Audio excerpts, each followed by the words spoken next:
All right, I think it's time to kick off today's session. So, hi everyone, again, I'm Kamila Kersner, co-organizer of the community of GDG Cloud Budapest, and I'll be your host today. Let me say a few words about this community. At GDG Cloud Budapest, we aim for bringing cloud professionals, especially GCP enthusiasts, together to learn from each other and share professional experiences and best practices regarding the most recent cloud and AI technologies. If you want to be a part of this community with almost 1,000 members now, just scan the first QR code on the slide and click on the join button.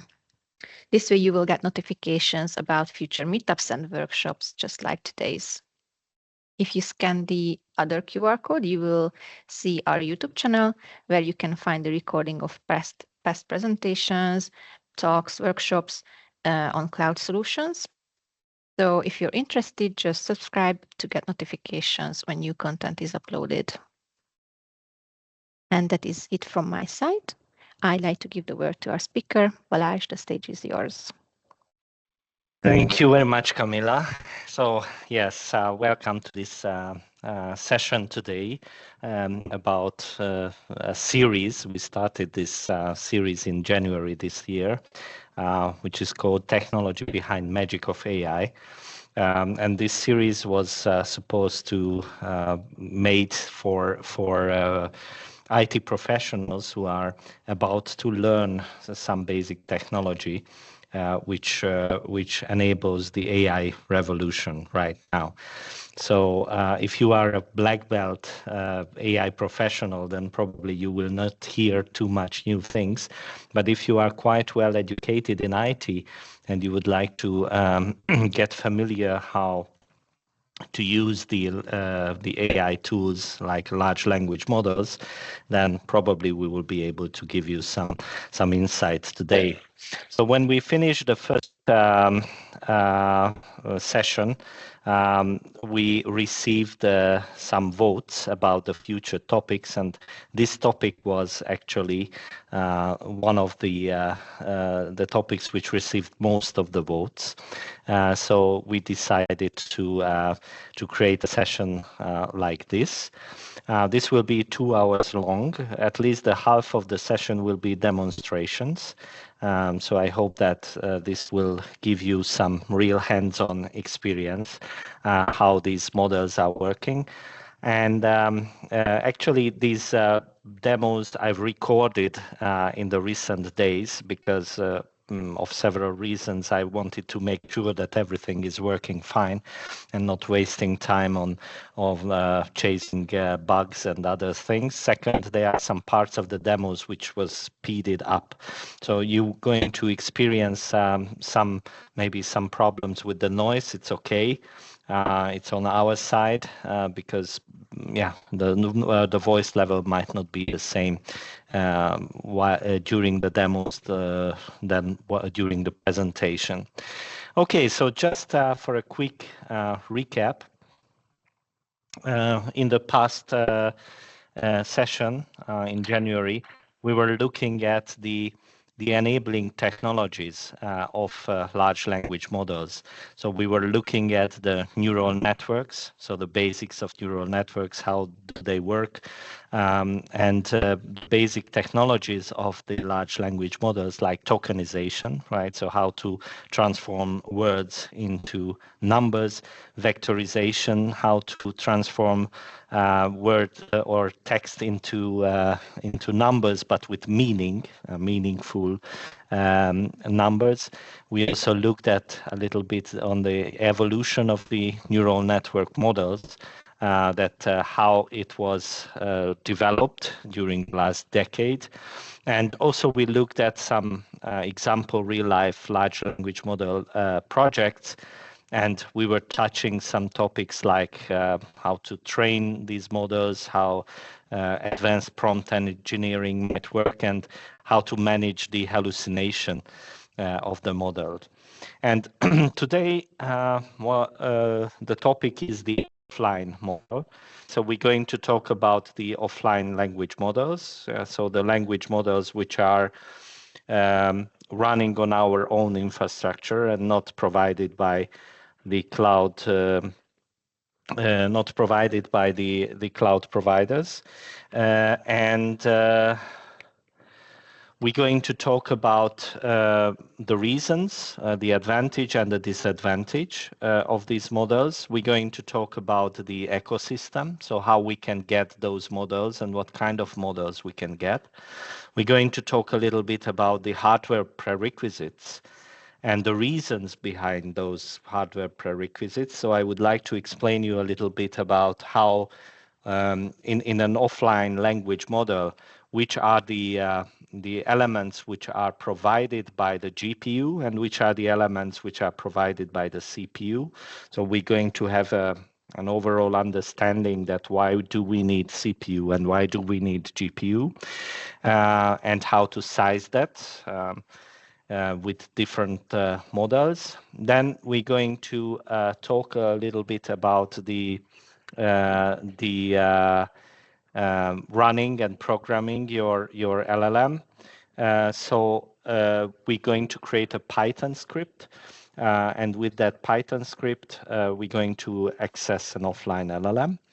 And of course, this might be another topic for another session, but I would like to also show you some basics about how to train your model or how to make it smarter, right? So how to add your own data to the model. And then hopefully we will have some time for question and answers. So as I told you at the beginning, at least half of today's agenda will be demos, which I pre-recorded.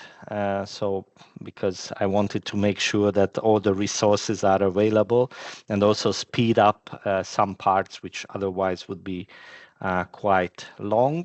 So you can have a look at those demos later on. So if you will get the recording of today's sessions, you will be able to reproduce the same things on your own environment as well.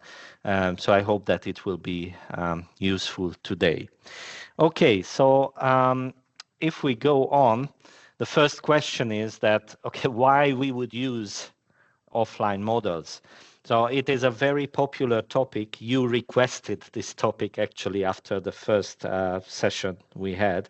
So I think everybody understands that this has got some significance, that some use cases requires the installation of an offline model instead of using a provider's model. And actually, the main reason of that is typically data privacy and security, right? So that is one reason why companies would like to use offline models. Of course, these LLMs by themselves are, I would say, stateless components, so they do not store information when you are chatting with those LLMs. However, all the environments which are running inside a provider, you will have a web application, you will have a history and everything else, which will be stored at the provider's side. And in some cases, you cannot trust these providers. And sometimes there are some compliance requirements which will tell you that you cannot trust these providers. In that case, you are able to deploy it into an environment which under your full control. Of course, there is another aspect which is a cost control aspect. So the online models has typically a pricing scheme which is dependent on the usage. It has got, of course, advantages and disadvantages. In case of an offline model, you need to pay for the infrastructure, right? But otherwise, typically the models themselves are open weighted or open source models, so you don't need to pay for the model themselves. But you need to manage the cost with the infrastructure. And this is a predictable cost, right? So when something is based on usage, it can become easily unpredictable. In case of an offline model, this is relatively a predictable thing. And of course, you are able to customize it with more flexibility. You can customize online models as well, and you can train online models as well, but it has got definitely more limitations than what you can do with an offline model. There are some filtering on the on-site models based on the provider, right? Which can be turned off in case of offline models. There are some use cases where this is required. And of course, if you install this offline model to your own corporate data center, then even you don't even need internet for running these applications, right? So these are the most common reasons why people and enterprises are using online or offline models instead of online ones. However, it has got some disadvantages as well. So for example, the language support. So most of the major online large language models are supporting various languages. In case of offline model, this is more challenging. So if you would like to talk to this models in Hungarian, there are a limited number of models who you can do it with. The performance and the scalability is an issue. We're going to talk. I'm going to show you a few very spectacular examples when the performance will go down, right? So actually, you require quite large machines for managing this environment. And also the scalability is quite limited. So you need to have a lot of machines and a lot of resources to be able to serve, let's say, 50 concurrent users of a language model. So you need to pay attention to the resource planning of the infrastructure. The reliability is, so the offline model will be as reliable as your underlying infrastructure. So if you are building reliable infrastructure with clusters, with redundant elements, then of course these offline models will be reliable as well. But if you don't, then of course the reliability will suffer from the infrastructure. And there is a relatively larger upfront investment, right? So at least you need to establish the infrastructure. It can happen in your data center or in the cloud as well. It has got a different cost scheme, but definitely this is a larger upfront investment when you are using offline models. So there are advantages and disadvantages of this. But independently from that, I think it worth the exercise to have a look how these models can be established. And because you will learn more about how the large language models are actually working. Okay, so first let's have a look at what kind of models are accessible. Fortunately, there are a few models which are so-called open source models. So these models were pre-trained for certain tasks and for certain environments, and most of them are available in open source, so for free practically, and you can download them and you can use them on your environment. Of course, it has got different complexity, it has got different size in terms of memory requirements, in terms of storage requirements, and they are made for different purposes. So for example, Lava, with Lava, you can understand visual context better. With Llama, you are able to generate better code. And there are some generic and specific models as well. So you can try which model fits best to your use case. I just would like to show you, I'm going to use a lot in many cases, the word parameter. That what does it mean, parameter? So if you remember, for those who saw my previous demo of how a neural network works, right? So this was the demo where I demonstrated how this neural network works. When you are training the neural network, it will learn that what is the color of these dots based on the coordinate system, and it will execute a forward and backward propagation. I don't want to repeat that again, but actually here what you see is the set of neurons, right? And in between those neurons there are connections, and each of these connections has a weight, right? This is the amount of this is the number, a floating point number, which multiplies the output of one neuron before it gets to another neuron, right? And here on the screen, you can see approximately 60 or 70 weights between the neurons. And for example, if we go back to our examples, in Llama 3, we're going to have 8 billion of these weights, right? So the structure of the neural network is much more complex than what I just showed you, but the number of parameters is something which describes the complexity of the model.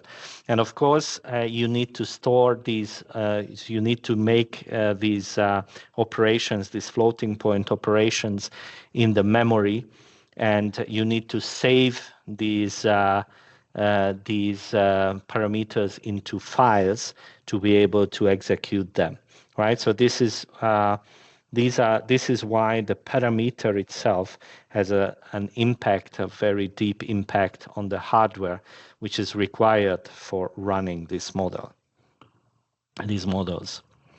Okay, so what would be the optimal hardware for a offline LLM? Of course, you can have many options. We are always talking about GPUs when we are talking about the infrastructure. However, it is not necessary to have a GPU for running a large language model. But I will give you an example, and this is where I show you my first demo, that what is the difference between the performance of an infrastructure with or without GPU. So let me show you this first demo. Okay, let's see what is the difference between the performance of a GPU-enabled VM and just CPU VM. So I've created two VMs here. One is without GPU, just CPU, and this one has a T4 NVIDIA T4 GPU-enabled VM. And if we look at those, here on the left-hand side, we see the one which does not have any GPUs, and here is one with the T4 GPU.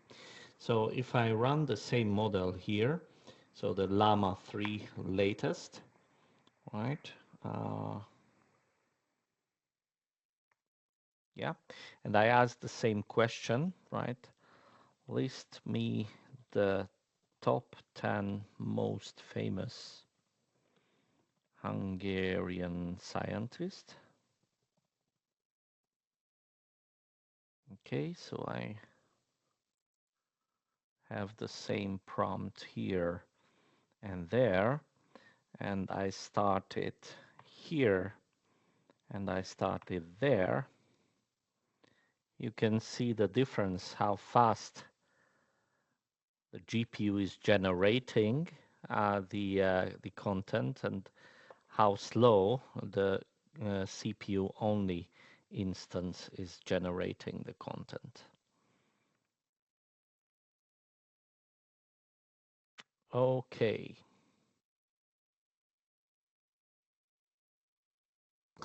Yeah, so as you can see that there is a significant difference between a GPU instance and a non-GPU instance. However, for some use cases where the performance and the response time is not that important, you can run these models for much cheaper on a normal machine. What I would like to highlight is that the requirement of the memory, right? So the minimum RAM which is required for running a model, even the smallest model, is around 16 gigabytes, but it is more recommended to have 32 gigabytes, because in case we do not have a GPU, then we do not have a VRAM, and everything needs to be stored inside the CPU memory, right? But the better hardware we use, of course, the performance will be better, and there can be large differences between those models. Just to give you an example that of what is the size for the more complex models, what the online providers are also give you as an access. So the GPT-3 is something what I have an information on that is 175 billion. So the Mistral model or the Llama 3 model we use here is 8 billion, but GPT-3 has 175 billion parameters. And the more sophisticated models like GPT-5 is even more. However, the online providers stopped publishing this kind of parameter number because it's not like the horsepower in a car, right? So more parameters does not necessarily means better performance, right? It just gives you an impression of the complexity, but there are many engineering going on. For example, in the Google development of Gemini project, there were several stages when they made an engineering to reduce the number of parameters without losing the performance. So actually, the number of parameters are only telling you the complexity and not telling you the performance. However, you can imagine that what size of a machine would be required to run a GPT-3 model. Okay, so let's have a look at that, what the GPU will do and what the CPU will do in the hardware, right? So when we are using an environment like Ollama, then the whole framework, which is able to load the model, which gives you the prompt to be able to talk to the model, the input and output text buffers are also managed by the CPU, right, by the operating system. And there are some cached model layers as well. So from the model weights, some part of the model weights are still stored in the CPU. But there are some elements, especially those elements which are floating point operations and massively parallel operations.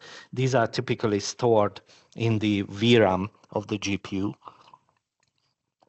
And also some cache is stored there, which speeds up the generation of the text.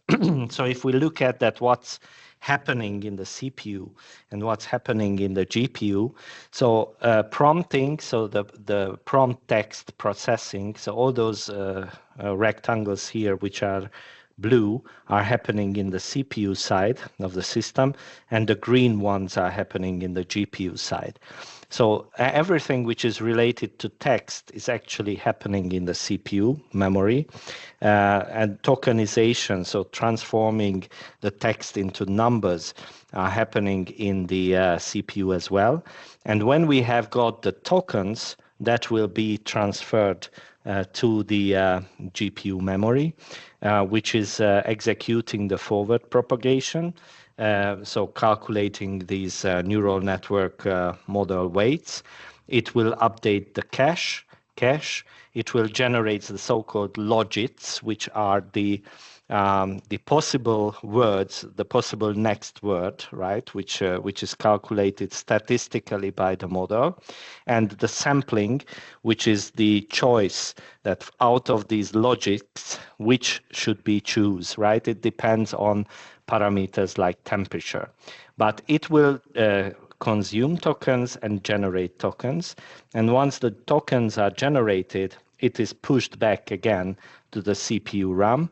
And the detokenization and the streaming and appending also happens in the CPU and not in the GPU. So this means that both your CPU and both your GPU will be fully utilized when you are using or quite heavily utilized when you are using an offline model.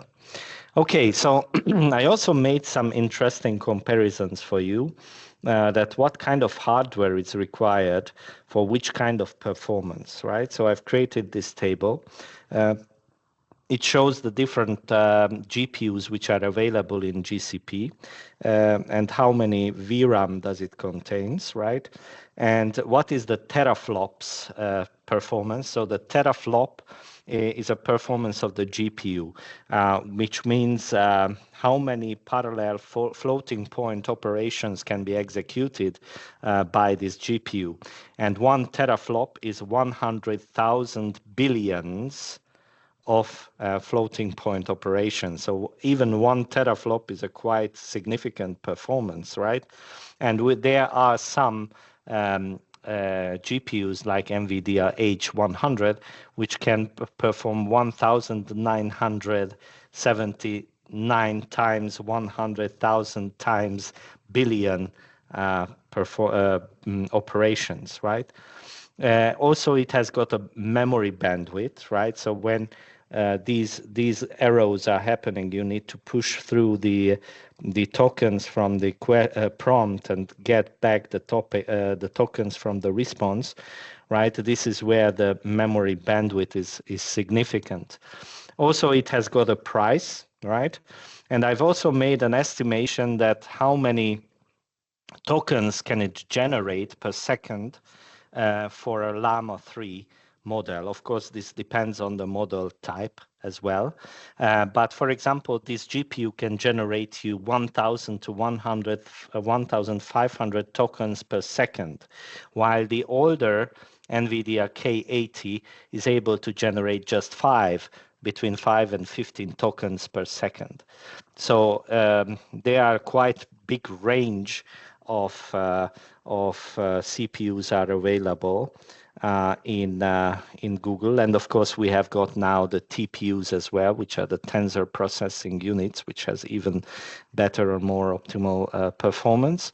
But from the GPU side, what I hear that the NVIDIA L4 is something which is the best price performance GPU at the moment, which is able to generate quite a lot of model tokens, but it has still a quite moderate price. But it has got approximately 500 euros cost if you are running 24/7 for a month.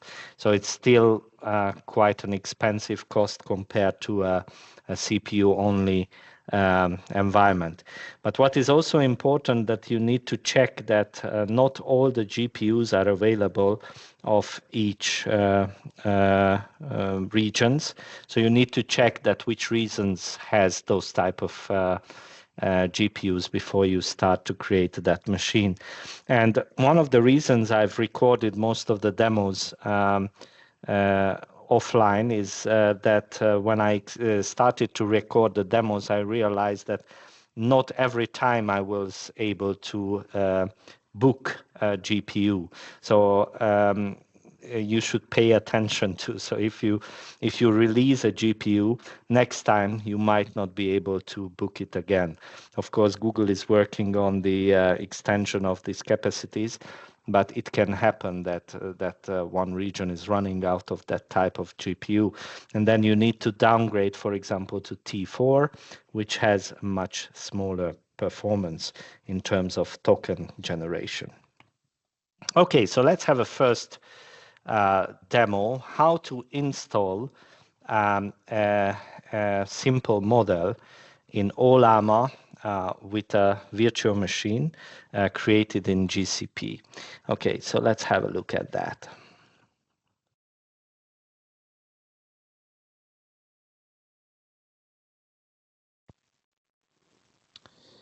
Okay, so now I would like to show you that what are the minimum requirements for a VM which will run an offline LLM.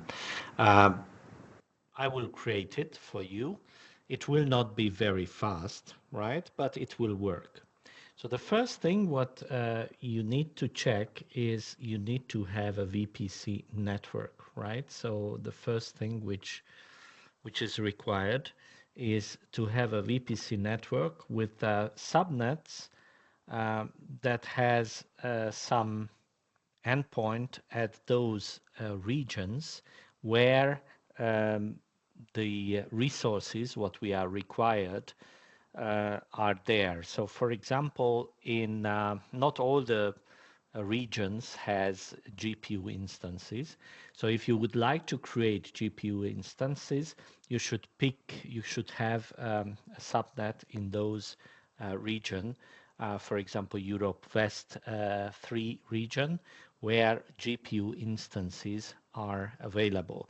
But this time we will not create a GPU instance. We will work with the CPU only instance. So we go to the compute engine, right? To the VM instances and simply create a new VM, right? So let's give some good name for it. Okay, so the Ollama demo VM, let's put it into Europe West 3 Frankfurt. Okay, any zone, and let's pick an N2 version. And what you need to pay attention to is the memory, right? So remember that if we do not have GPU, the whole model needs to fit into the memory.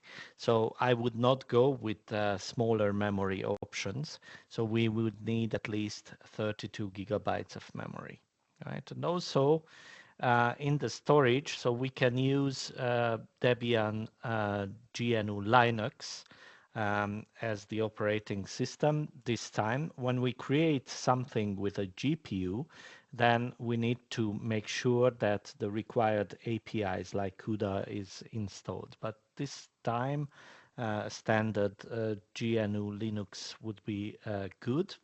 And this 10 gigabytes is again something which needs to be changed because you need to download the models and the other elements. So I would change it at least to 50 gigabytes to be able to use this environment. And yeah, about the networking, I just would like to say that if you are not using NAT gateway, right, then you should have an external IP address as well for being able to install all the necessary components you need to reach the internet. Okay, so let's create this VM instance.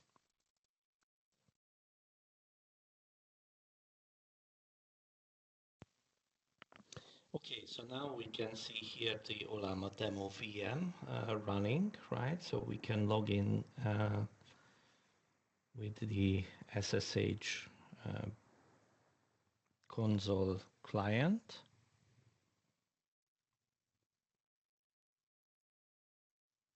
Okay, and the first thing what we need to do is to install the Ollama environment itself. So it is located and it's available at ollama.com. There is an install script for Linux which is called install.sh, and we're going to execute that with an sh command. It will download quite fast, so it doesn't take maybe a few much less than a minute to download and install everything, right? So, and it will give me a warning that no NVIDIA and GPU detected. Ollama will run in a CPU only mode, right? So this is the cheapest option, and we go for this one this time. Okay, so now we have got the Ollama. We can check the version of it, right? So it is 0.11.11, but we do not have any models. So if I enter here Ollama list, we do not see any models. So what we can do is we need to pull down one of the available models. Latest, right? So the Llama 3 latest model I will pull down. So what it will do is it will pull down from the Ollama side these models. We will talk about this later on. There is a standard format for the model, a GGUF file, and there is a standard way how this Ollama environment will store the models.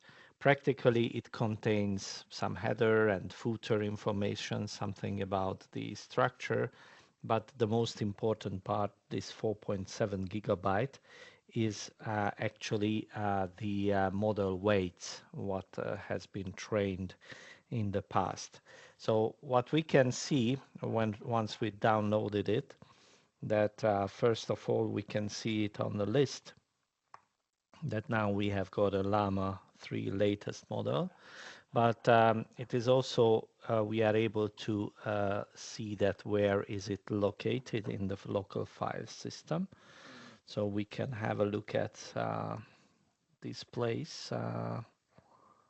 Sorry. Okay. So here we can see that there are these blobs and manifest files. So let's see that how much space it is consumed for a moment. Yeah. So it consumes 4.4 gigabyte, this models directory. This contains all these layers, right, in blob files. And of course, we can have a look at those blob files, how they look like. So as you can see that here are a very strange name files with different sizes, and we see one of them which are much bigger than the others, and this is right the which contains the actual weights of the system. And we can also check that what is the structure of the model. It is the manifest file, and you can see here that what is the configuration, so where you can find the different elements, what is the size, where are the layers, what is the name of the layers, and so on. So you can also check these files which describes the model itself. Okay, so now we have got the model. What we can do now is we can run the model itself.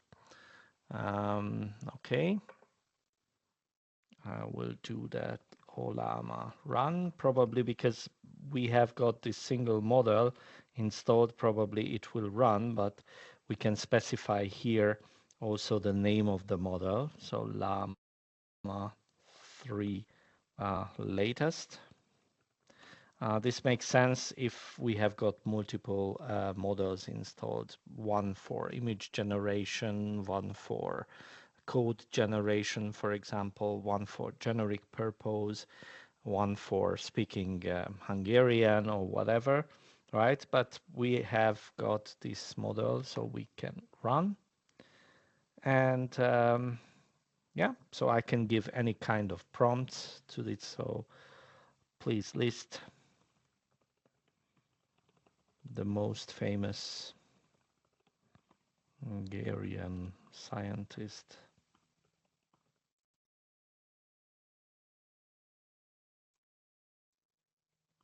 I would like to have 3 of them.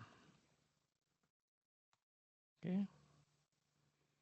And now here are the 3 most famous Hungarian scientists. Albert Szent-Györgyi. Yeah, so it is generating the response as we would expect. So again, as you can see, it's quite slow, but it's working. So I would not recommend to use such a VM shape for anything else than playing, because it's much slower than for example a GPU instance, but it's much more cheaper. So for playing and for sandboxing, I think this is a good solution. Okay, thank you very much. Yeah, if we finish or we wait for the model to finish, we can always exit like bye.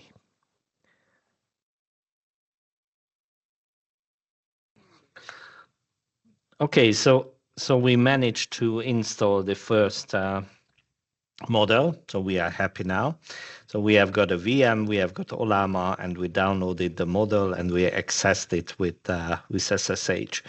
But what happens if we would like to use it from a script and not from just use it for prompting, but we would like to do some programmatic exercise with the large language model. So how can we do it? Let's have a look at that as well.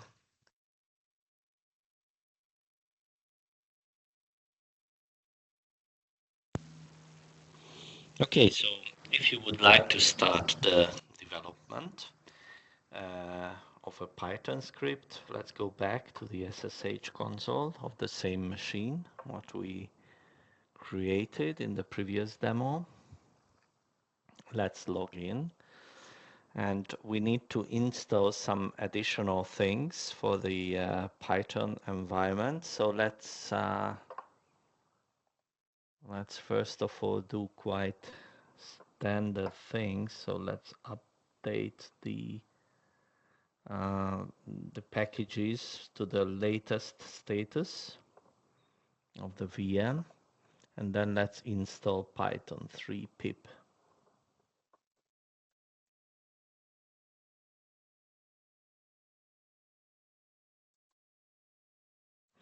Okay, so if we are done with that, then we need to install the virtual environment for the Python. Okay, let's install a virtual environment. Yeah, okay, so let's try it again. Yes. Okay, let's create a virtual environment, LLMs.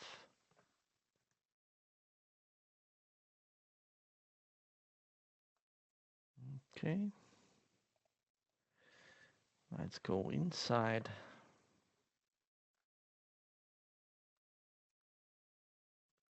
It's here. And let's activate this environment.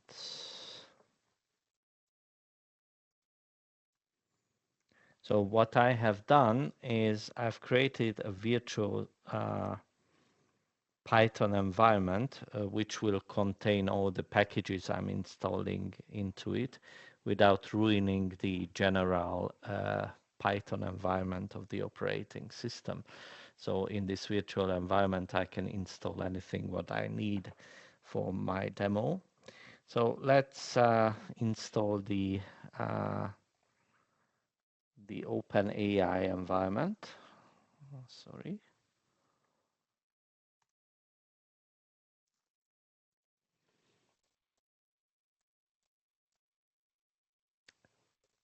Yeah, and let's create a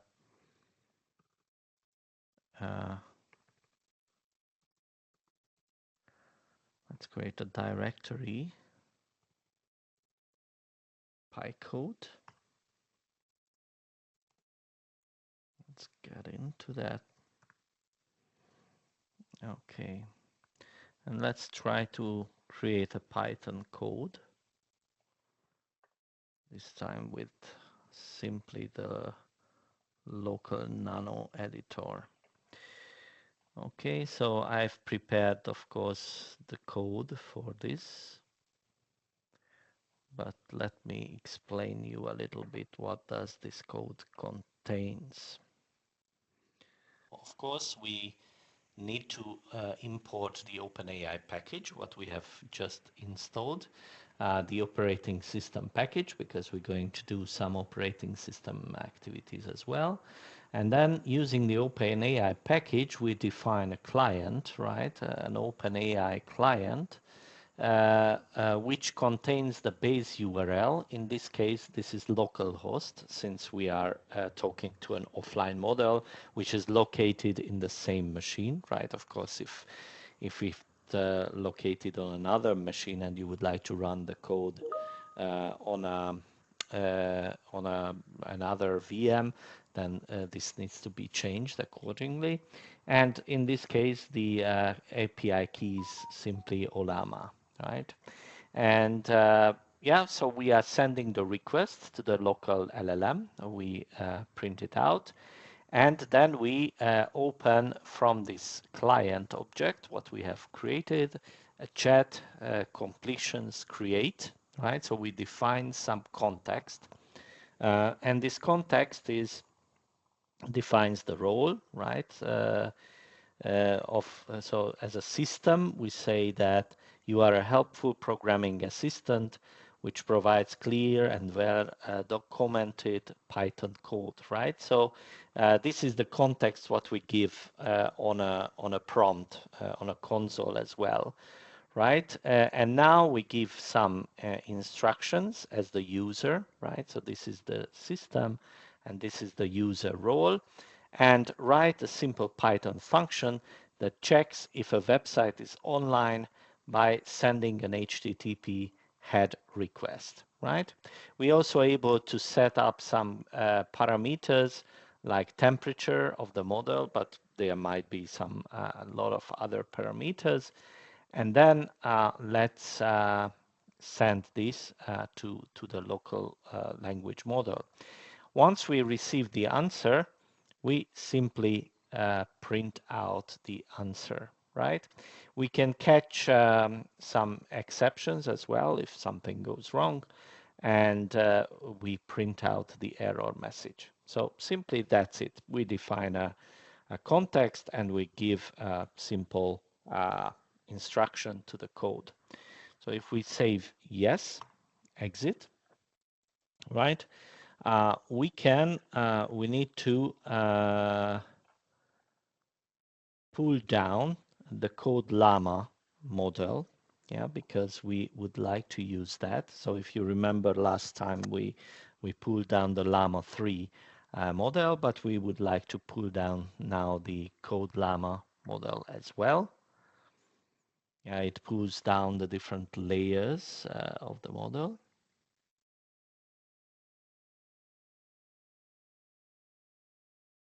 As it did last time.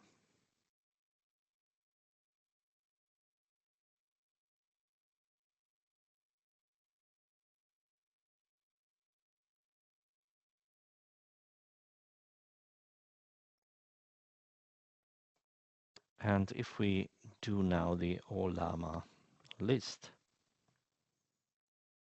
Ollama list, we see that we have got two models now, the Code Llama and the Llama 3 latest, right? And now what we need to do is we need to make sure that the Llama server is running and it's serving on the port what we highlighted in the code. So let's start it. Right, it gave us an error message which says that already in use, and the reason probably of this is that it has got already an Ollama service running, so we can check the status of this Ollama service. Yeah, and we can see that it's up and running, and it listens on the default port. Yeah, okay. So what we can do now is, yeah, we can look at if we manage to save the code, yes, to the run local LLM.py, and now we can try to run the local LLM.py. Okay, let's see what happens. Okay, so it sends the request to the local LLM. It stays quiet. If you remember that the response was done character by character, right? So if we log into the console, it responds by character. This time we need to wait until the whole message will arrive. So that takes some time. Yeah, this is something which also needs to consider when you are writing a Python code. I wanted to create a very simple Python code. That's why I did not pay attention to show back as a stream, you know, the response. But it will send back to the code when it is ready, right? So, and we will see if it's ready, then it will give us the environment, right? So let's see what happened here. Response received, right? We received the response and it generated the code, what was required, check website with an URL, check if a website is online, and so on. So it is nicely put it into a markdown container or block, and it explains how it works and how to use that function within a code.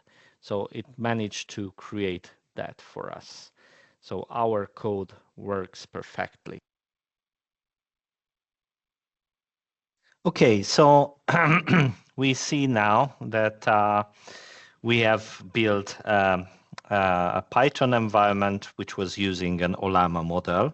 So now with our programming skills in Python can enhance any kind of programs with the large language models. So actually we arrived to the end of the first part of our presentation. But before we go into a break for 5 minutes, I would like to ask you if you have got any questions. So please write it in the chat or please unmute yourself. Or I don't know, Camilla, can you please unmute those people who would like to have questions? And if you have any questions regarding the thing, what you saw until now, I'm more than happy to answer your questions. Okay, so if we do not have any questions, then please come back in 5 minutes time. So 4:05, and we continue with some other interesting topics, a little bit more complex ones. So we're going to make more smart. So we're going to create some more scalable environment. So we're going to use Docker containers for installing the offline models, and also we will build some enhancements like a chatbot, which is able to discuss about our own documents. And also we'll tell you more about how to fine-tune these models and what needs to be done in your offline environment.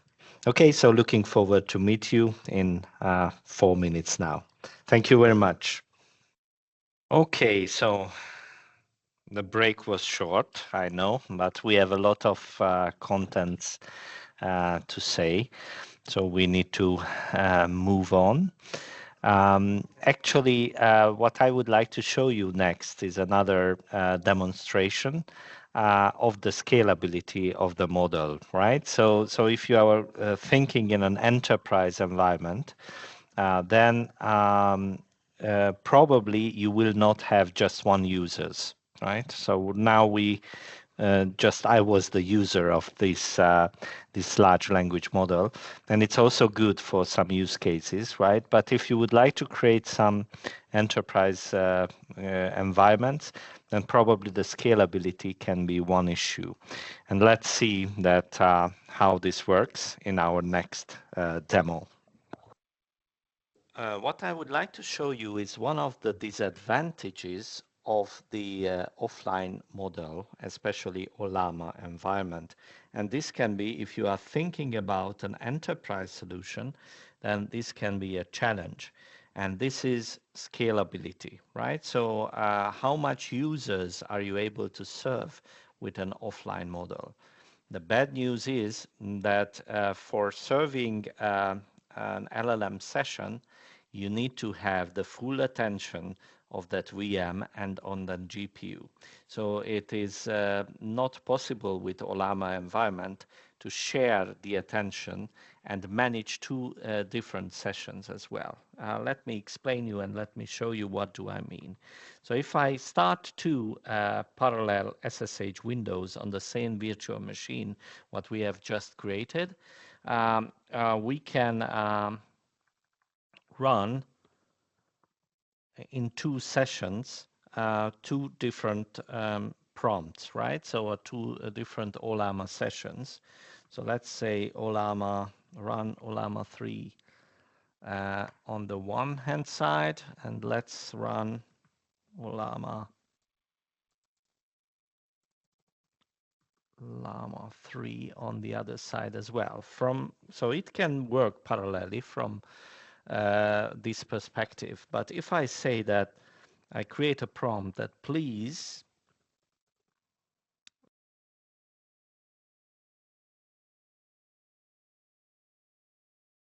we don't want to generate a too long answer, and I put it into the two prompts, right? I started here, it starts to work on that. I started there, right? It is actually starts when the first one finishes, right? So we cannot really, if I repeat it again, you will see it. So this one will not start until the other finished, right? And beyond the fact that it will give you a different answer every time you ask for it, which is interesting, and it has some hallucination as well. But there is a challenge that in the same time, you are not able to run multiple sessions because the LLM will occupy the whole VRAM and the whole GPU. So there is a solution to that, of course. We are able to create VMs with multiple GPUs, and we are able to run several sessions. Or we can have a separate approach to this, that we're going to create some sort of queuing mechanism, and it will manage the prompts one by one, and everybody in the queue needs to wait until there will be a free capacity. So there are multiple possibilities to solve this problem. I'm going to show you one which enables us to create two parallel sessions. Because I do not want to torture you with a slow LLM for the next demo, I would like to create a better virtual machine this time with GPUs, because for this demo it will be better to have a faster machine. So let's start with creation of another VM, which is with GPU. One of the first things we need to decide is, of course, beyond the name, so which will be Ollama multi-GPU demo.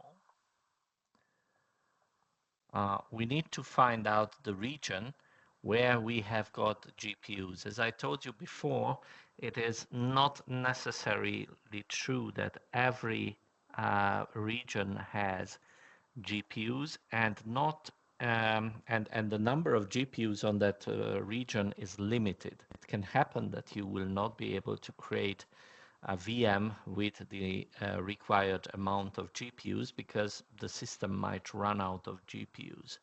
So that's why it is important to make some trials.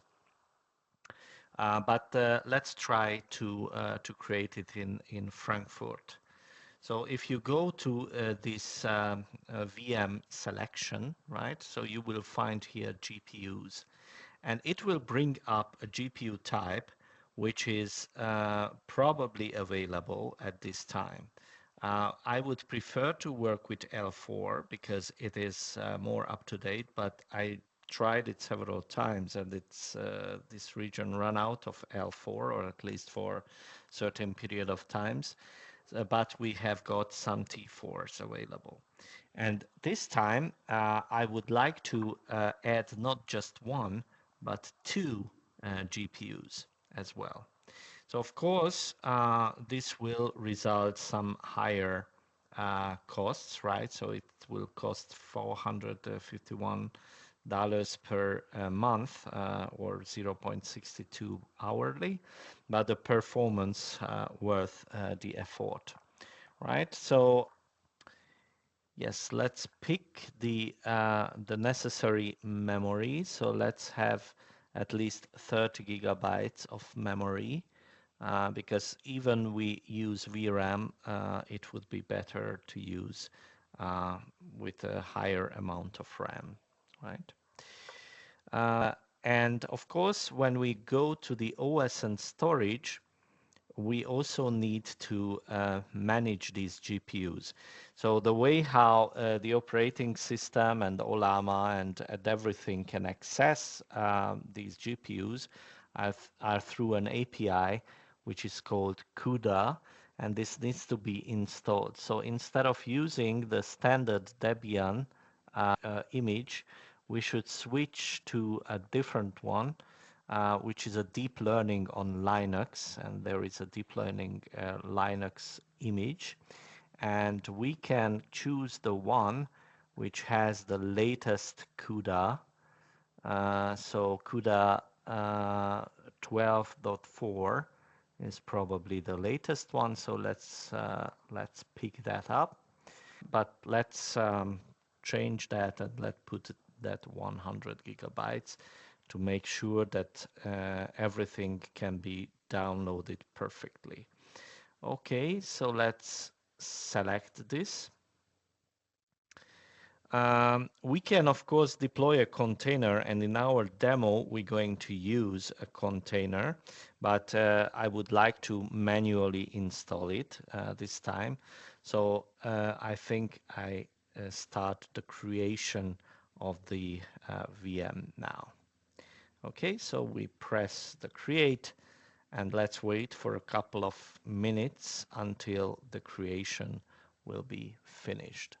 Now, we spent approximately 2 or 3 minutes with the creation of the Ollama multi-GPU demo. And now we can log in, as always, from the console. And this time we're going to have a much faster machine than before. And when we first log in to this machine, it would like to start the NVIDIA driver because it will have some GPUs on it. So let's say yes here, and let's allow them to install the necessary NVIDIA driver.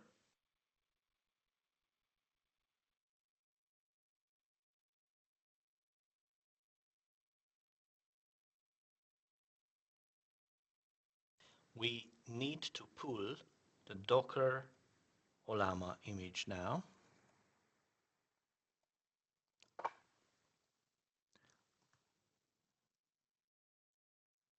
Yeah, we just simply pull down. We have got an image called Ollama. And that image contains the Ollama environment. And now we can attach those We can create containers out of those this image, and we can bind that to the GPUs. This is what we're going to do. So we're going to give it a name to the container and bind it to the GPU. Okay.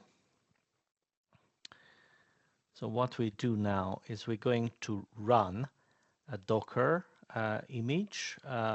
We attach the GPU device 0. We will create a volume where it can store the image and the information. We're going to assign the port, right? A special port 11433. And we're going to give a name, Ollama GPU 0, okay, to this Docker run. So let's run it. Okay, and we're going to have another one which is quite similar to this one, but it will bind to the device 1, to the GPU device 1. It will have the GPU 1 storage, right? It will bind to a different port, so 11436, right? And it will have a different name like Ollama GPU 1, right? Okay. And of course, we need to download the models into these because we're going to have the Ollama environment in the Docker, but we do not have the models themselves. So what I'm going to do is I'm going to pull down or install or execute a Docker command in the Ollama GPU 0, right, which is attached to the device 0. And I will execute this command Ollama pull llama 38b. Okay, so it will, what it will do is it will download the model layers again. And I will do something similar with the other Docker container, but I'm going to pull the Mistral 7b, not the Llama 3.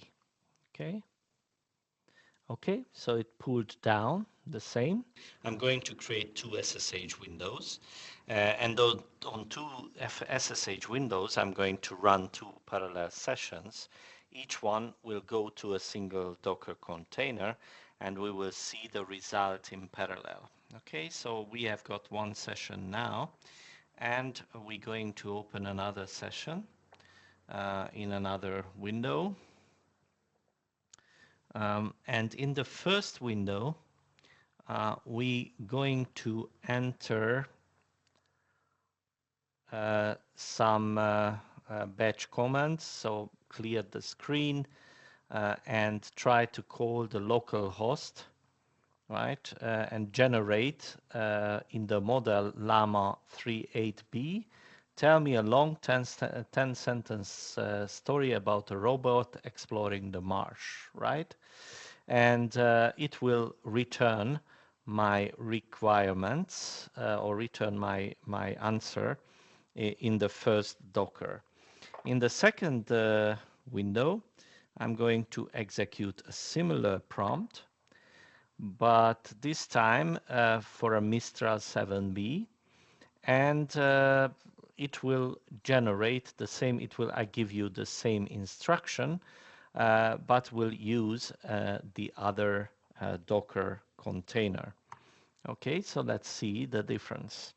So we can see that now the model is generating parallelly the answers, right? And actually, because it's a different model, it will give me a different answer. I would think that even if that would be the same model, it would give me a different answer anyway. But here you can see that the two models are working parallelly, and you don't need to wait for the first model to finish. We can do a parallel execution. It requires as many GPUs as many concurrent sessions we have, right? So this shows one of the disadvantages of the offline LLMs, that we need to process these requirements parallelly. Then we need to have as many GPUs, as many parallel sessions we would like to serve. Of course, Ollama was not made for massive parallel usage. Okay, so we saw that it is possible to put Ollama into some parallel Docker containers, right? Each of those Docker containers will be attached to a single GPU, and then we are able to serve two concurrent users in the same time. But of course, there are some more enterprise friendly solution as well. So Ollama was not made for multi-user environment. However, you can create multi-user environment using Docker. But there are some other frameworks like Ollama, which are using the GPUs better in a multi-user environment. So, for example, there are VLLM, Tensor, RTLLM, and others. There are some technologies like page attention or continuous batching. These are the terms you can search on, which enables the possibility to distribute the GPU's attention between several concurrent prompts, right? And instead of loading everything into memory and processing the prompt completely and return it back to the client, right? You can distribute the GPUs in a way that it will produce only a few tokens or a few words, and then jumps to the other prompt to process that as well. So there are some possibilities and there are some frameworks which are supporting this multi-user environment better than Ollama, and requires less dedicated GPUs. Of course, if you are doing these kind of operations, maybe you will need more CPU power, or you need to have more powerful GPUs with more memory to be able to manage those multiple prompts in the same time, right? So there are some more professional solutions than just creating several Docker containers with Ollama installed into each of these. But that is also one possibility. So when you are creating an enterprise solution, you should investigate those options as well. Okay, so let's move to the next quite exciting topic, that now we have got an offline model. We can adjust the performance based on our requirements, and we are able to serve multiple users in the same time if we want to. But how can we make it smarter?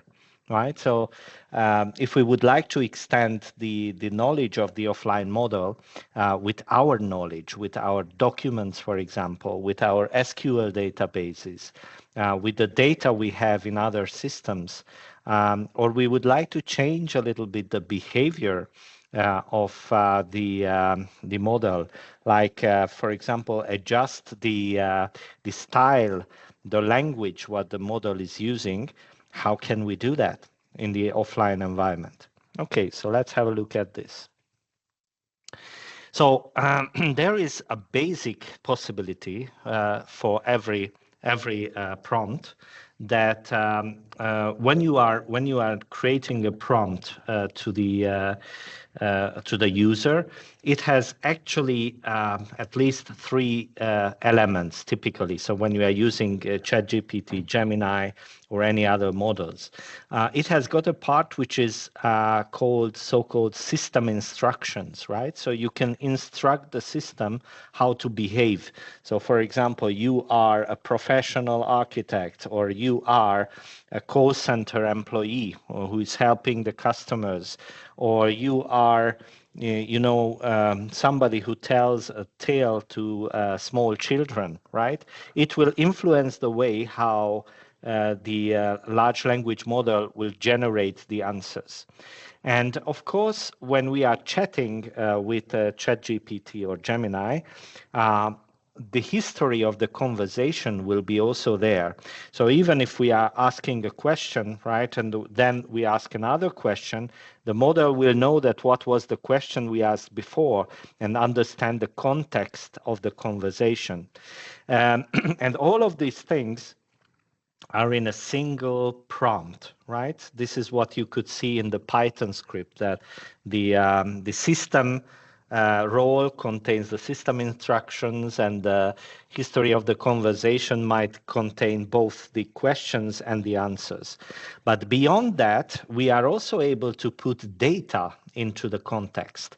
So if we are able to upload, for example, a document or a text file into the context, we can instruct the model to respond based on the context we have. And also we can say to the model that only answer based on the context. So don't use your knowledge from the internet or what you have learned previously. Just use the data which is inserted into the context. So this is the most trivial way how to add your own data into the model. The problem is that there are some limitations of this context window, right? So I was collecting a few models with the limitations. For example, this Llama 3, what we have used in our demos, has only 8,192 tokens for the whole context window. Of course, there are more larger context windows, so there are some of them which has 128,000 tokens, and also the online models have even bigger context. So the more context size you have, the more data you are able to put into a single prompt. But there will be a point of time when you are not able to put all your data, right? So if you would like to make conversations about your own documents, right? So if you are making an archive of your documents from the last 10 years, and you would like to ask questions about those, for sure you will run out of this context window. So what can you do to beyond this simple approach to have a discussion on your own data? Actually, I would like to bring you two possibilities. One is so-called RAG, which is a Retrieval Augmented Generation. We were talking about this in our previous session as well. So this is something like if you have got a child who has just finished the high school and graduated. He can read, write, he's smart, he can do smart conversations. And then you give this child a book, right, with a full of data, right, and say, read that book and answer my questions from that book, right? It can be about anything. And if you ask a question from this child, he will open the book, find the information what you've been asked for, and he's able to respond with his own language, right? This is practically RAG, which helps you do that. The other option is the fine-tuning of the model. This means, for the same analogy, if you would send this guy who finished the high school into university and teach him, for example, as a lawyer, or teach him to become a doctor, right? So it's got a lot of knowledge inside. He will learn a lot of examples, he will get into context, he will solve complex tasks and so on. And it will build into his personality and into his knowledge deeply, right? So that is the other option, the fine-tuning. So let's see each of those, how those are working. So the Retrieval Augmented Generation works in a way, it's a very simple way, that we are getting, of course, we get the question from the user as an enterprise prompt, right? We are also able to pull data into this prompt from from any enterprise database like SQL database, we can analyze this prompt with a session with the LLM and, for example, generate an SQL statement out of this LLM based on some examples. And that SQL statement can be executed against an SQL database. And then we extract the information from the SQL database and put it into the context. So if we are filtering the information, then we are able to put it into the context and use the context like in the most trivial way. But it is also possible to use a system like a vector database. If you remember the previous session, we were talking about vectorization and embedding. These are practically synonyms. So what we are doing now, we have got an embedding model, right, which turns the text into a vector. For example, a list of numbers, which is, I don't know, 300 or 400 list of numbers, right? Which represents also the knowledge, that represents the meaning of the text, not just the words, okay? And if we put, for example, all of our documents into a vector database, and we index them and we generate with this embedding model, we are generating the vectors which are describing that what this document is about. And if we are comparing the question with the document, and if those vectors are close to each other, then we can pick all those elements from the vector database, the chunks from the document, put into the context and ask the LLM to answer the question based on the context, right? This is how it works. And of course, the LLM itself will be able to respond based on the context, but this context is originated from these databases. So how can we do it in an offline environment, right? So what we need to do this? Let's imagine that we'd want to do this whole exercise in a single virtual machine. Of course, in real life, probably it will be deployed into several virtual machines or several containers, not just a single one. But let's imagine, what do we need for this? We need, for example, a large language model like Llama 3. This will be the brain of the whole solution. Of course, we need to store the documents somewhere, right? This represents the knowledge, right? So the documents or an SQL database or any other data sources, we need to store them somewhere. And then we need something like an index, right? Where we are able to search these documents based on the questions. In case of documents or in case of textual content, this can be a vector database. And the vector database can search for the documents which are relevant and which should be placed into the large language model context. And of course, we need a mechanism which is indexing the database, the knowledge base, and also which stores the information into the vector database, right? And this can be an indexing or embedding model. So let's have a look at how we can do it in our little environment with our next demo. In this demo, we're going to create a chatbot which is able to talk about our own documents. So let's see how this can be done. Okay, so I would like to show you how this RAG works in real life. For this, I've opened my previous GPU VM, and I've already installed a virtual environment in Python and installed a couple of libraries into Python. And now I would like to show you the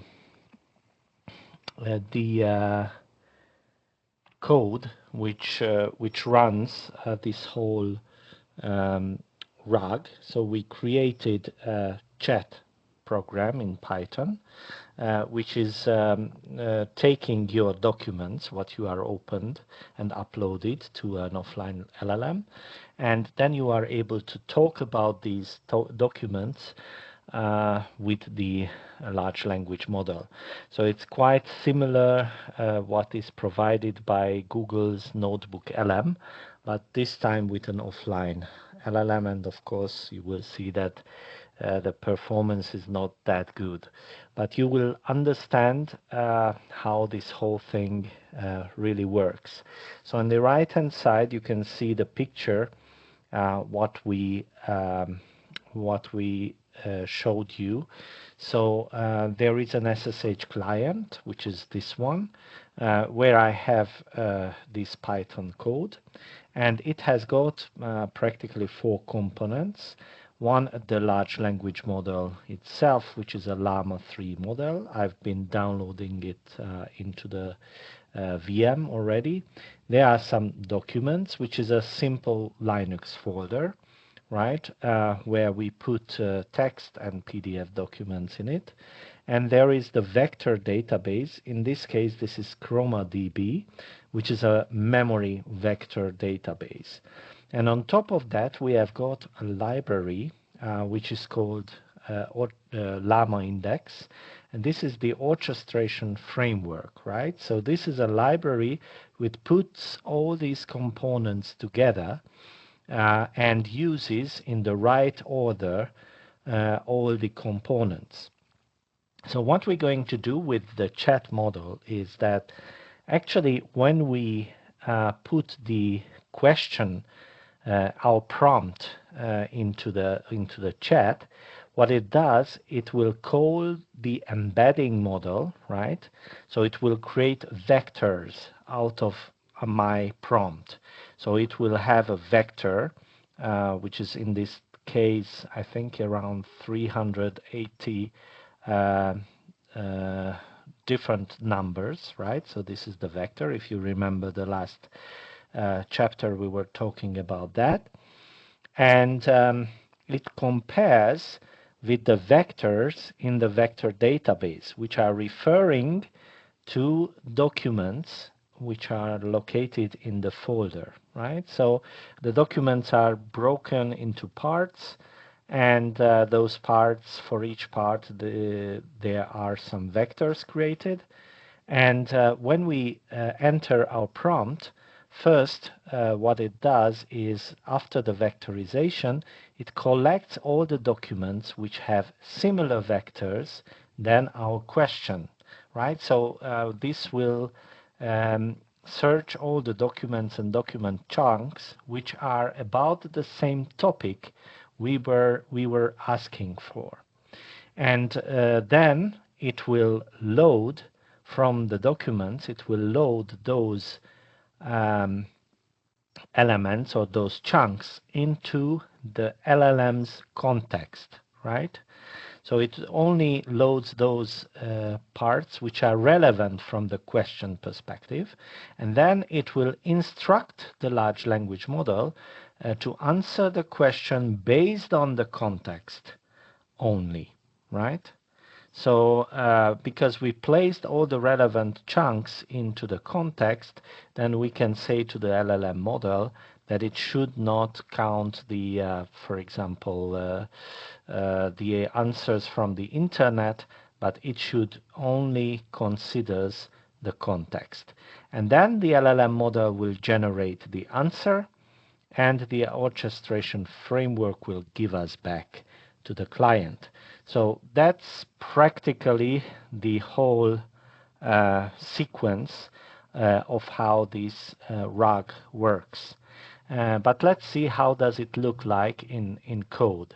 So of course we need to import the operating system because we're going to do some file operations.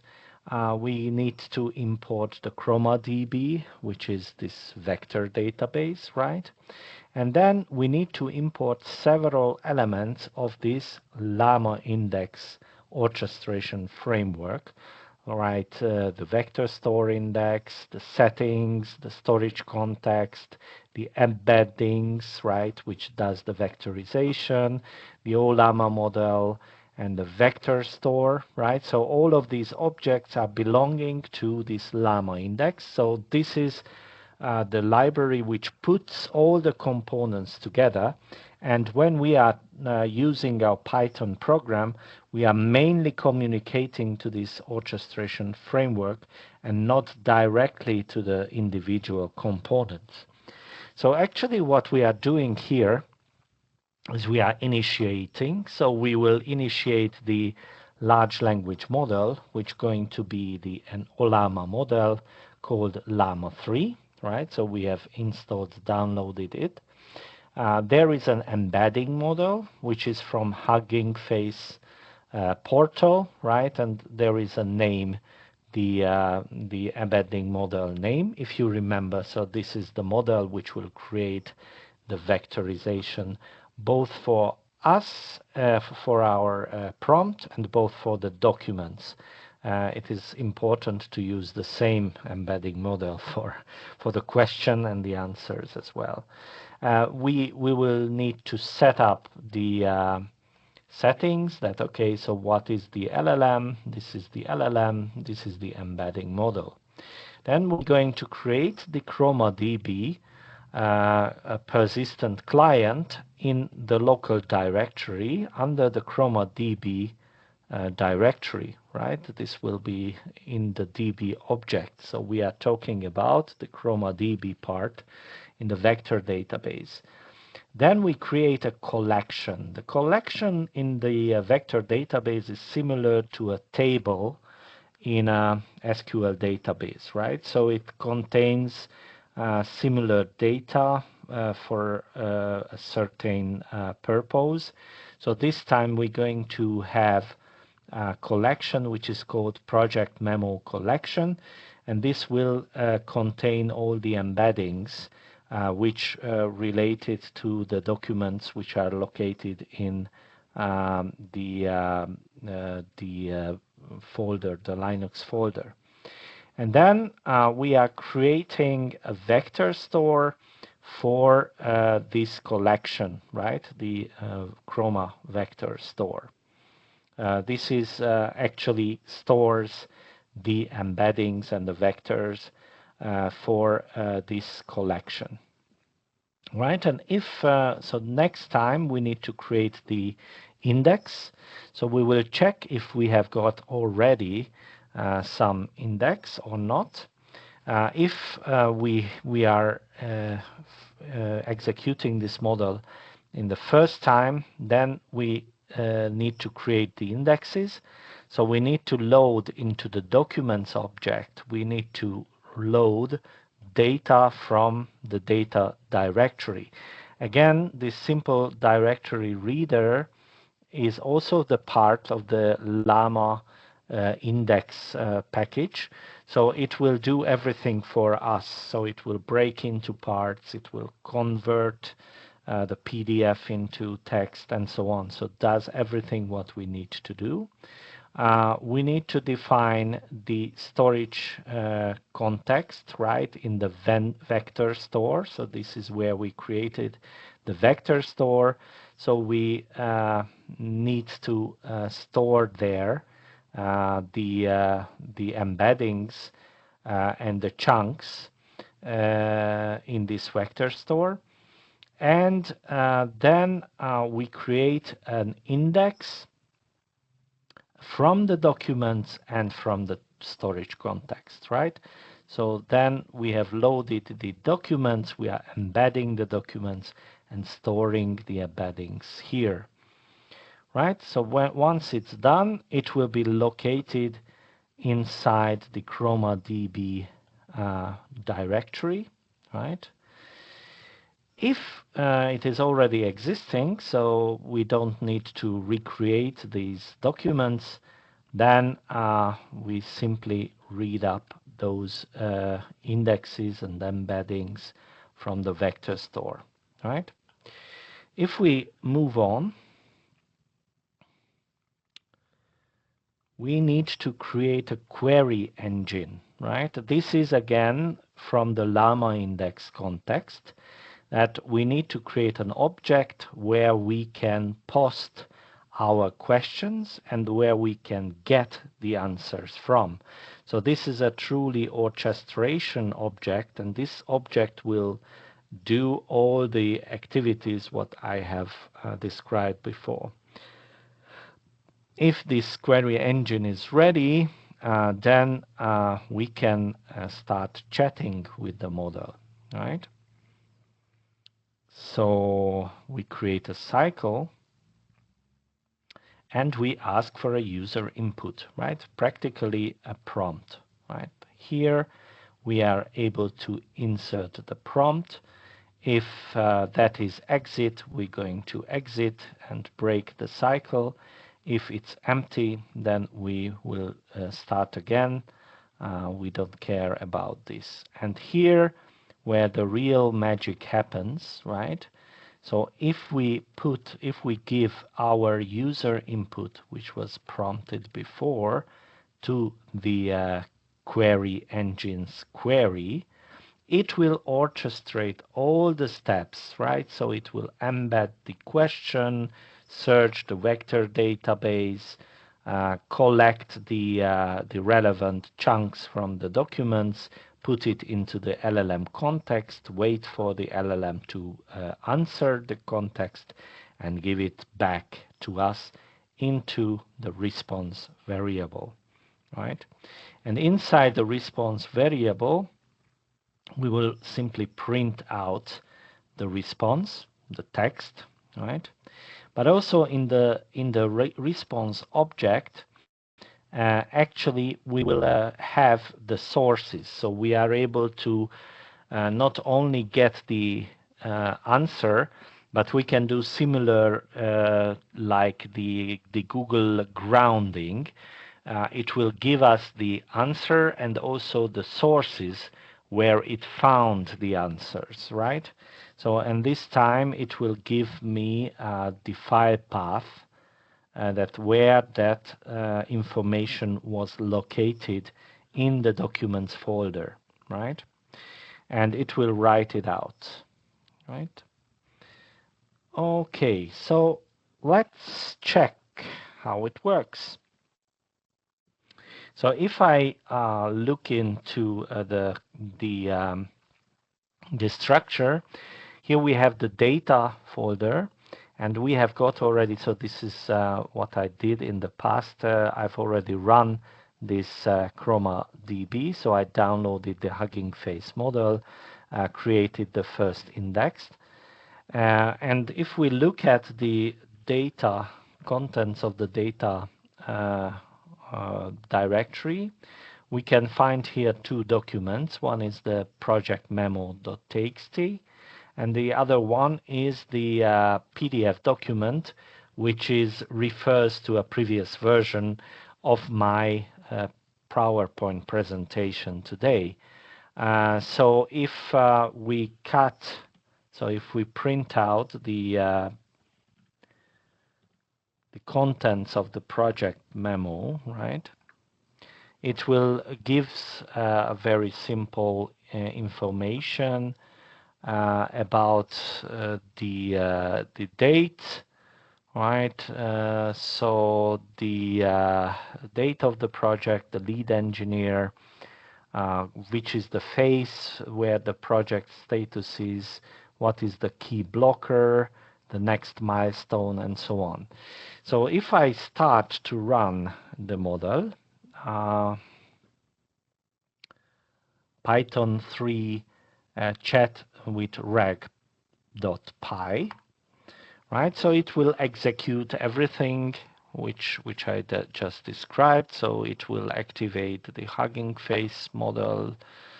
Okay, and it's loading the existing index, and it was loaded successfully. So if I ask that who is the lead engineer of the project Titan, it will give me an answer. So it will do all the steps which is required, right? And it gave me the answer, Dr. Evelyn Reed. And actually, yeah, it highlighted both of the sources. The second should not really be here, but the first one should be definitely here. But if I ask that, what is the current status of the project Titan? Okay, in phase 2, focusing on the development of the plasma injector, right? So if I look at development of the plasma injector, right?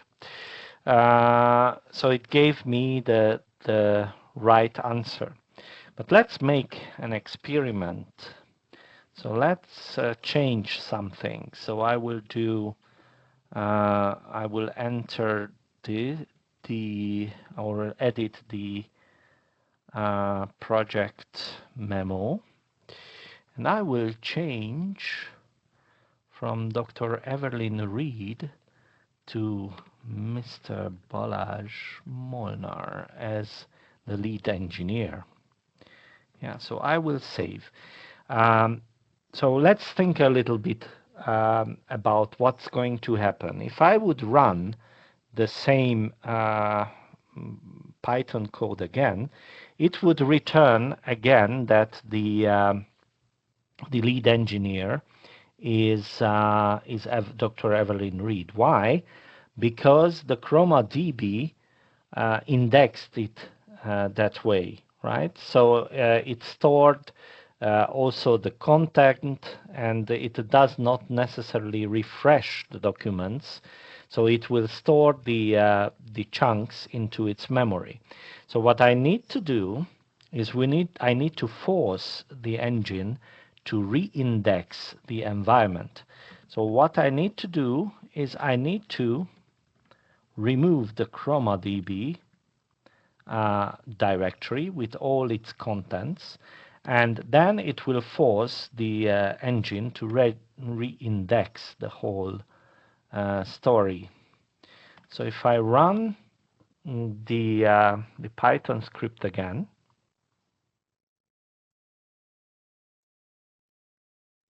okay, index is empty, and yes, who is the lead engineer of the project Titan? And now it's Mr. Balázs Molnár, right? So it gave me an up-to-date information. But what is more exciting, so if you remember that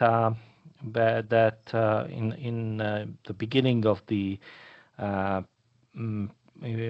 presentation, I listed the few topics from the previous chapter, and now it's uploaded as a PDF into the same directory. So what I can ask for is what topics we covered in the past episode of the technology behind magic series. Okay. So, yes, enabling technologies of the large language models like neural networks, tokenization, vectorization, evolution of neural network architectures to support LLMs, and example real-life LLM projects, right? But we can also ask why we are using offline LLMs. Okay, you need privacy, predictable cost, portability, and deepened control, right? So this is the reason. Okay.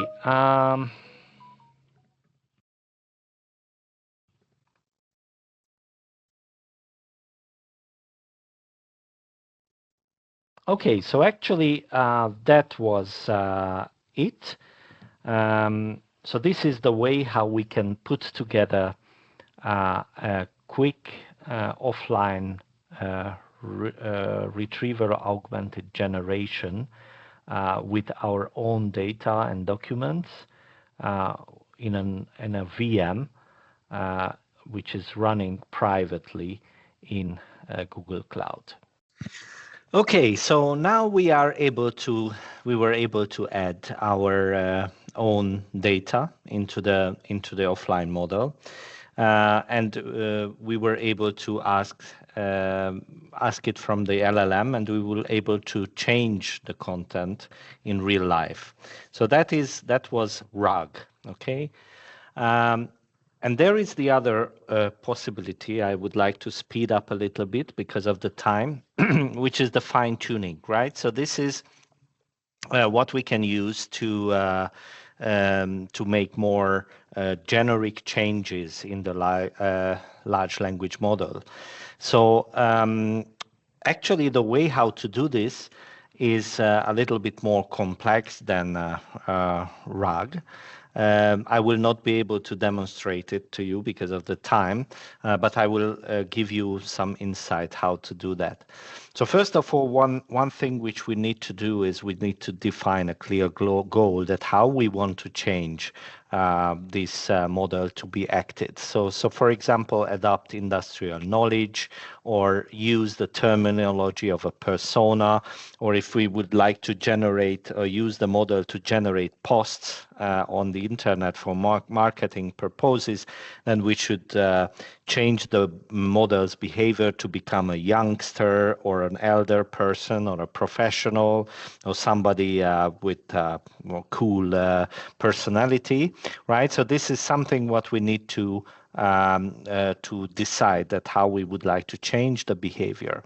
And now the next step is the difficult part, is to prepare the data set. So we need to, the way how the fine tuning works is we show examples to the model, right? So we collect a lot of conversational examples for which question, which answer is the correct answer, and we use that information to change the weights of the model, and this is actually the most difficult work because we need to collect this information, we need to put it into a proper format, and we need to train the model, right? If we have the information, we need to train the model. We need to change the weights of the model, and there are some methods like LoRa which will speed up this. I'm going to explain that a little bit later. We're going to do the training itself. And of course, we do this training until we get the right result, right? So we need to test the large language model. And if it gives us wrong answers for a certain percentage of the time, it means that the training is not finished. So we need to send the model to an exam, right? And that exam needs to be passed. And if the model passes the exam, so receives answers the correct answer to, I don't know, 90% of the questions, then we say that it is suitable for our use case, and then we can start to deploy the model, right? So this is practically what needs to be done.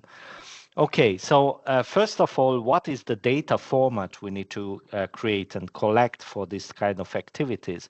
As I told you that we are collecting conversational data, right? So we have got this typical system user and assistant roles, which needs to be collected into a JSON file. And the system always gives the context to the LLM, right? The user is a typical user question, and the assistant is typically an answer which the LLM should answer, right? So, for example, the role here that you are an IT support, a helpful IT support. My laptop is running slow. I can't open my design files. This is a typical question. And the answer should be, it sounds like you might need a RAM upgrade, right? So that is a typical answer to this question. And we collect a few of those. How many? That's the next question. So how many data should we collect? Of course, what they say that the quality is much more important than the quantity, but the quantities are also important. So, for example, for a persona change, like a style change, we need 100 to 500 questions, right, or examples.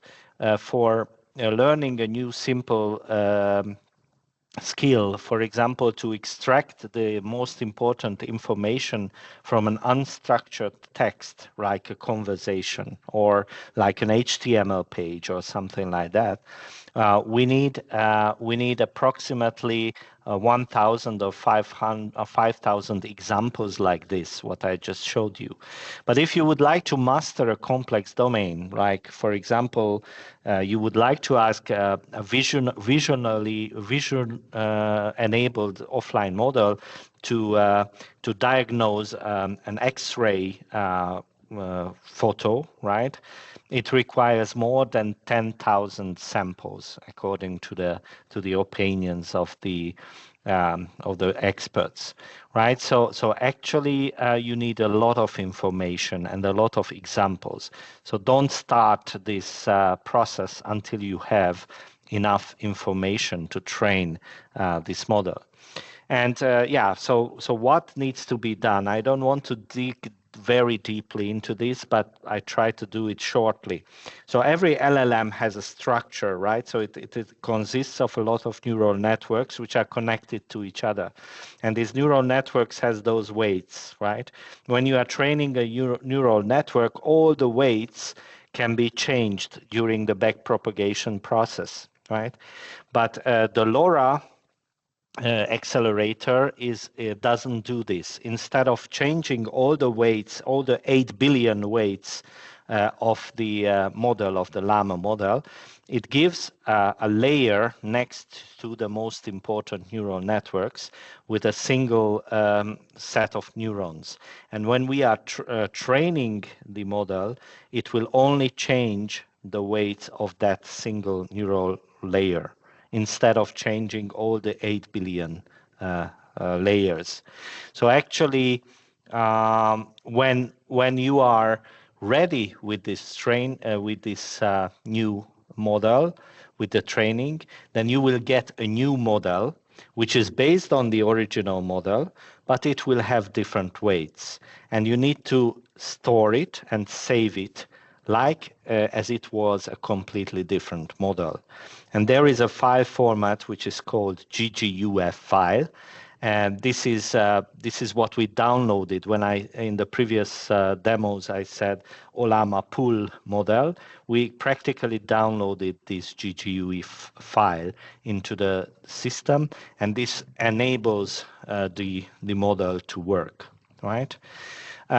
So if what is the cost of the fine tuning?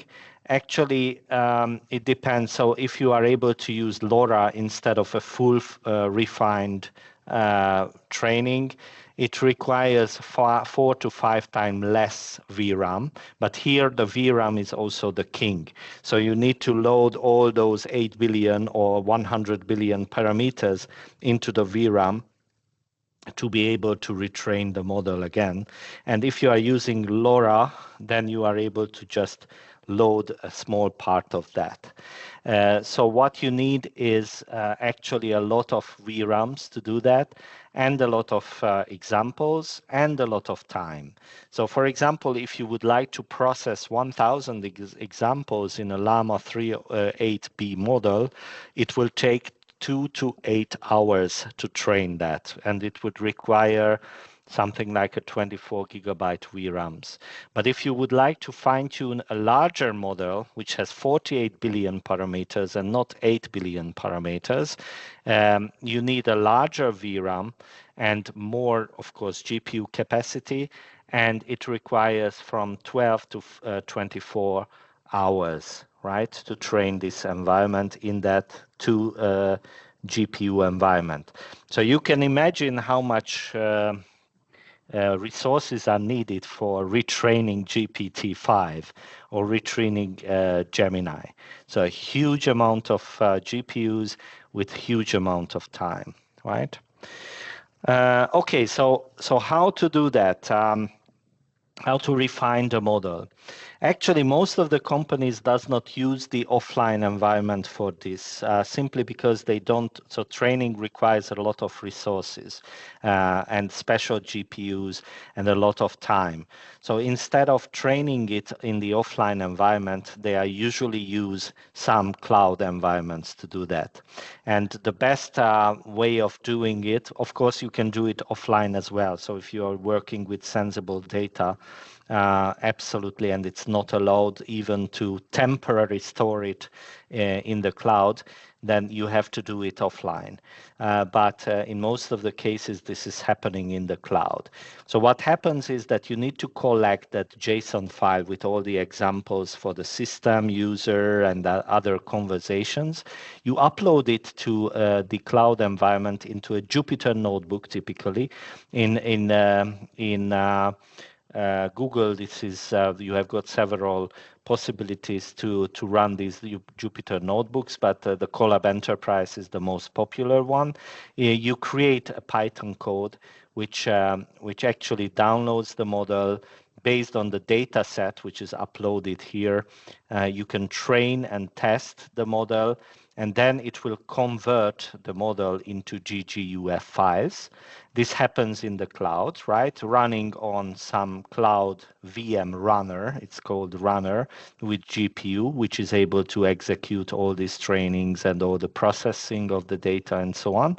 And then you download this finalized model, this GGUF, as a file, and then you are able to deploy it inside your offline LLM as a separate model, right? So this is what's happening. I quickly show you the development environment, but I'm not able to show you in detail the whole model. So it is here.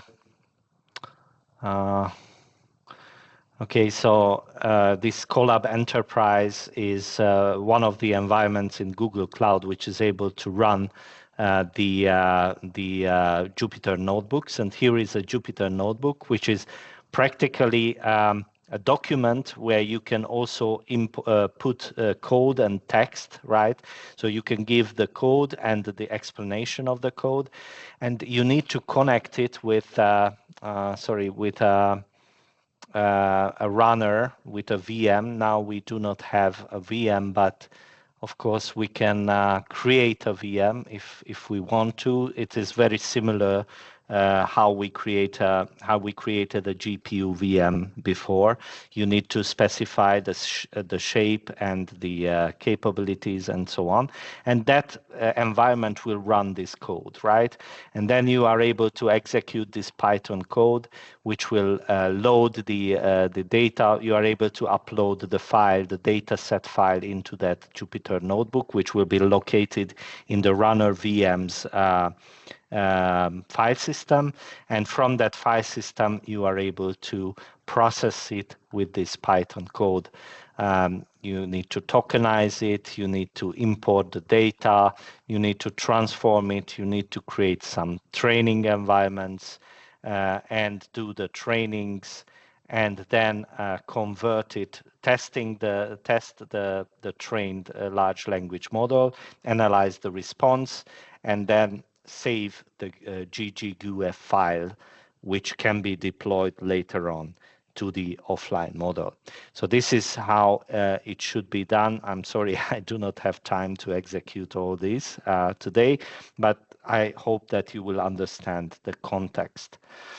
So I have shown you two different ways how to extend the knowledge of a large language model in the offline area as well. One was the RAG and the other was the fine-tuning. The RAG is always used for real-time data, so like a customer support desk or an internal knowledge management for employee onboarding, so you can put all your company's website into this RAG model. And you are able to chat with that website and ask questions. For fine-tuning the typical use cases, what I saw a lot is this data extractor application. So for example, if you for data warehouse or data lake processing, you can use this fine-tuned model to extract information from unstructured data into structured format. It's a quite standard use case for this, but you can use it for media post generator and other marketing type of activities as well. Okay, so practically that was the content for today. You can do a lot of things with offline models. It has got advantage, it has got disadvantage. Be careful with the resource requirements, right? Because it can consume a lot of resources based on the model, based on the number of users and so on. And of course, you can extend the knowledge and make very interesting use cases with these models using the RAG or using the fine-tuning method or any other advanced prompting mechanism. So I would like to thank you for your really strong attention for 2 hours or more than 2 hours. And of course, I'm open to answer your questions if you still have one or if you want. Thanks, Balázs. Okay, time for questions. To start us off, can I have a question? So training models seems to be a very complex task, from collecting and transforming data to training the model, testing the results, and finalizing the model. So are there any tools that are supporting this in GCP? Yes, so in GCP, you are able to create so-called, in the Vertex AI domain, there are possibilities to create pipelines, right? So these are containers. It's similar to a CI/CD pipeline, right? That it runs some code in containers for temporary containers, which will prepare the data, extract the information, do the training, execute Jupyter notebooks, test the results, make some reports about the results and so on. And you can build this kind of special steps in the Vertex AI environment, and you can connect them and build a pipeline for this whole training. It's a quite nice environment in GCP, so you should test it, how to do that. Yeah. Perfect. Thanks so much. We have one more question in the Q&A. So let me read that.